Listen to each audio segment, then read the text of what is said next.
Cheat చేస్తావా? సరుకు పట్టుకెళ్ళి 15 రోజులు అయింది, కనిపించడం మానేశావు.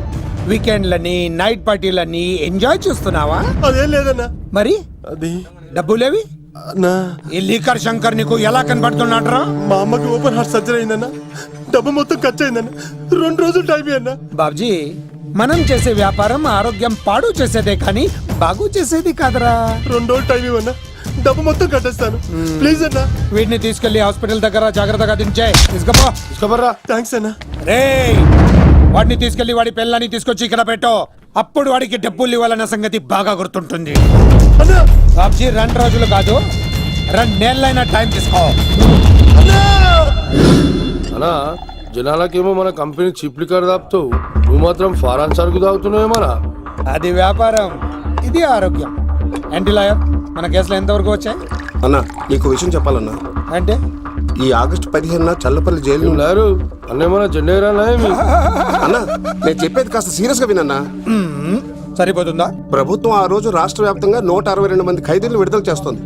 అయితే ఆ లిస్ట్ లో చల్లపల్లి జైలు నుండి దుర్గాదాస్ పేరు కూడా ఉంది. దుర్గా యావజ్జీవ శిక్ష పడింది కదా, ఎలా బయటికి వస్తున్నాడు?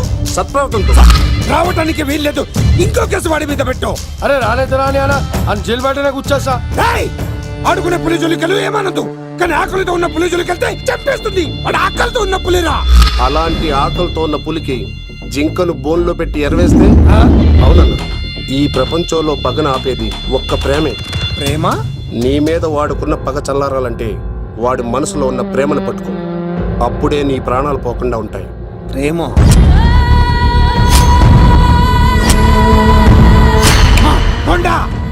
ఆ దుర్గాదాస్ గాడి బిడ్డ ఎక్కడున్నా వెతుకో. వాడు బయటకు వచ్చేలోపు ప్రాణాలతో పట్టుకో. ఒకసారి వాడి చేతుల్లో చావుని దగ్గరగా చూసి వచ్చానురా. ఈసారి వస్తే వాడు చంపేస్తాడు. వెళ్ళి పట్టుకో. ఎవడ్రా?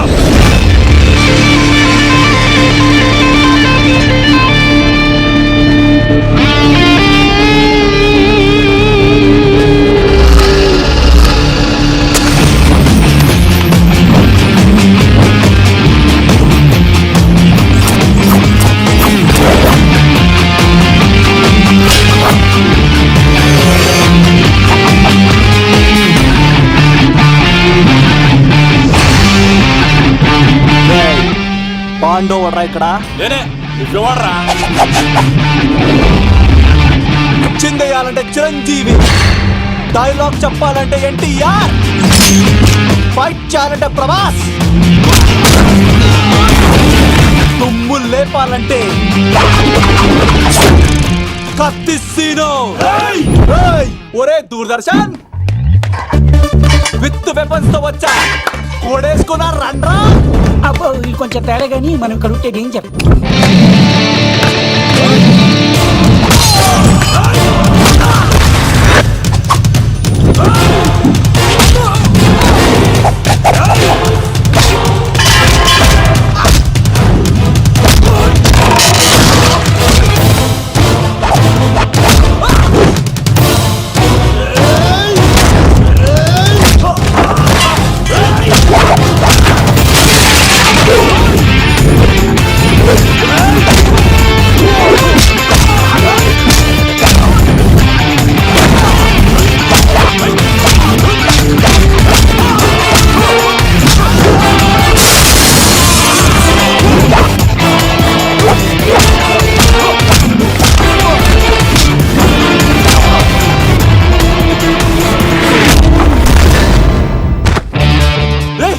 ఎందుకు కొడుతున్నావు మమ్మల్ని? రేయ్, నీ కాలేజీలో చదివే స్వప్నం మీద యాసిడ్ పోస్తానన్నావంట. స్వప్నం ఇచ్చిందా? మీరు ఇలా అమ్మాయిల మీద యాసిడ్లు పోస్తూ, కత్తులతో నరికేస్తూ, గొంతులు కోసేస్తా ఉంటే అమ్మాయిలందరూ ఎలా రోడ్ల మీదకి వచ్చేది? నీ వల్ల అందమైన అమ్మాయిలందరూ మొహానికి గుడ్డలు కట్టుకొని అమ్మా బాబులతో తిరుగుతా ఉంటే మేమందరం ఎలారా బీటేసుకునేది? పిచ్చెక్కి పోతుందిరా యూత్ అంతా. తెలుసా? అన్న దాదా, నా ఎమ్మెల్యే, తాత మంత్రి అని కంత్రి డైలాగ్ లేస్తే ఇంకో 4 ఎక్స్ట్రా పడిపోతాయి. సుప్రజా రామ పూర్వా సంధ్యా ప్రవర్తతే. ఉత్తిష్ట నరశార్దూల. స్వామి, నాకు డబ్బు, చీరలు, నగలు, మేడలు, మిద్దెలు ఇవేమీ వద్దు స్వామి. నాకు మా ఆయనకి మధ్యలో మా తమ్ముడు పొగ పెట్టేస్తున్నాడు. పెంట మీదే అన్ని తీసుకొచ్చి ఇంటి మీద వేస్తున్నాడు స్వామి. వాణ్ణి ఎలాగైనా సరే మా కొంపలోంచి బయటికి పంపించే శ్రీనివాస. అలా చేస్తే నీ 7 కొండలు 7 సార్లు నడిచొస్తాను శ్రీనివాస.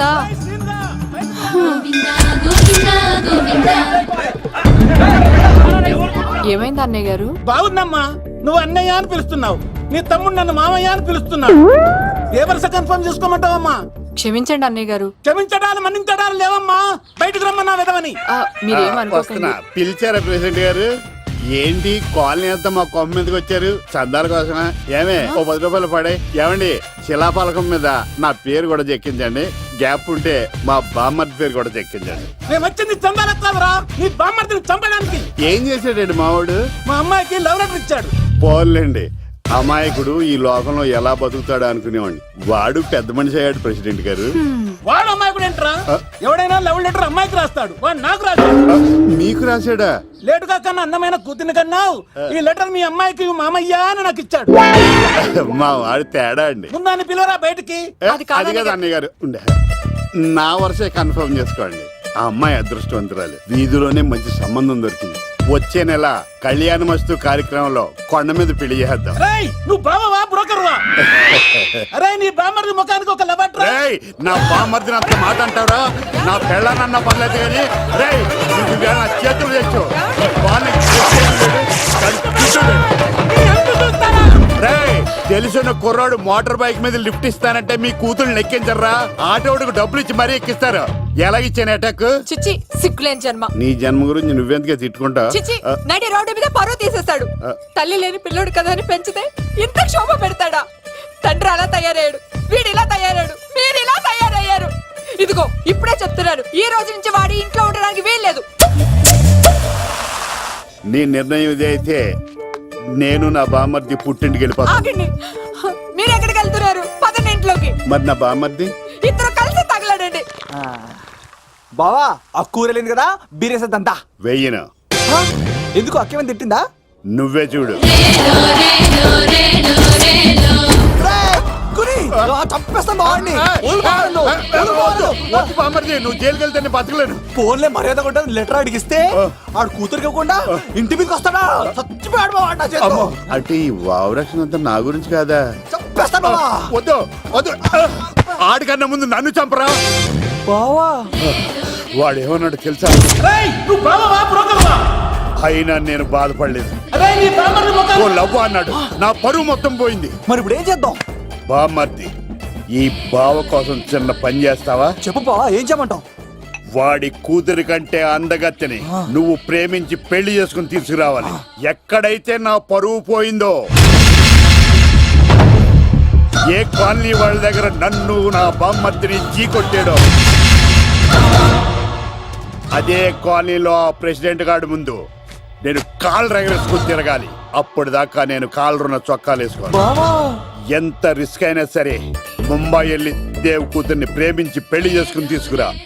తెలిస్తే బొక్క మీద అంటాడు. నీ బాటిలిచ్చుకు బుర్ర మీద కొట్టానంటే బొక్కడిపోద్ది తప్పడం మొక్కనాయలా.